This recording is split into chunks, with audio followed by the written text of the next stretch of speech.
बघू शकता सर्जाला घेतलाय झुपाला. सर्जा विरुद्ध भुंगा आहे आज. मोठी शर्यत आता बघायला भेटेल. आपण 5-10 मिनिटात होईल शर्यत. सर्जा विरुद्ध भुंगा. सर्जाला जोडे आपला नाशिकचा मोन्या आणि भुंगाला आपला सुंदर. ती मोठी शर्यत बघायला भेटेल तुम्हाला 5-10 मिनिटात. बघा पुढं बघू शकता. बैल बघता आपल्याला भेटले रणजित निंबाळकर सर. पण तिथं होते ते पण काय भेट झाली ना आपली. खूप गर्दी होती. ड्रायव्हर पण रेडी झाला आता. बघू शकता विठ्ठल ड्रायव्हर बुतकर. बघूया कोण जिंकताय. मला तर वाटतं का सर्जा जिंकला. सर्जा गाडी मारीलाच. सर्जा आणि मोन्या आता रेडी झालं. झुकलं त्यांना आताच. आता 5 मिनिटात त्याची शर्यत आहे. आता जायला लागेल पटकन तिकडं. सर्जा गाडी मागं आहे. सर्जा पुढे नाही. सर्जा गाडी मागं आहे. सर्जा पुढे नाही. सर्जा गाडी मागं आहे. सर्जा निघला. सर्जा निघला. सर्जा निघला.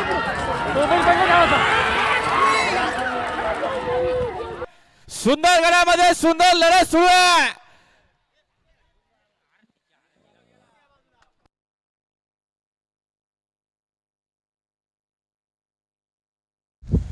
बघू शकता सर्जा विन. शेवटी बोलणारच मी सर्जा विन म्हणून मला माहिती होता. पण मध्ये सुंदरला का आला का माहिती. सुंदर थोडासा फिरला त्यामुळं सर्जा गाडी विन पण दिली. कशी वाटली आजची व्हिडिओ. मग व्हिडिओ लाईक करा आणि सबस्क्राईब करा चॅनलला. भेटूया पुढच्या व्हिडिओमध्ये.